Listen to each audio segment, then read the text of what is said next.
বিশ্ব রাজনীতিতে আবারও তোলপাড়, গোপন তথ্য ফাঁস হতে স্পষ্ট হলো ইরান ও রাশিয়া একসঙ্গে কাজ করছে, আর তাদের মূল লক্ষ্য যুক্তরাষ্ট্র ও তার মিত্ররা।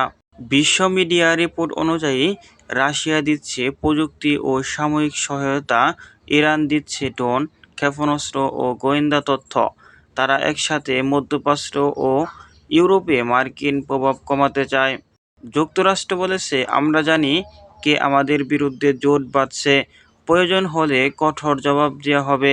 এদিকে মার্কিন গোয়েন্দারা সতর্ক করেছে, ইরান রাশিয়ার এই ছক সাইবার হামলা, জ্বালানি যুদ্ধ এবং আঞ্চলিক সংঘর্ষের রূপ নিতে পারে।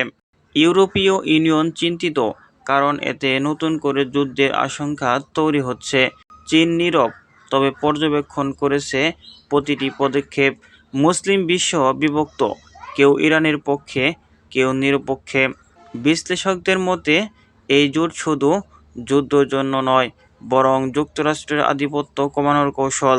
যদি এই ছক বাস্তবায়ন হয়, তাহলে পৃথিবীর ক্ষমতার মানচিত্র বদলে যেতে পারে।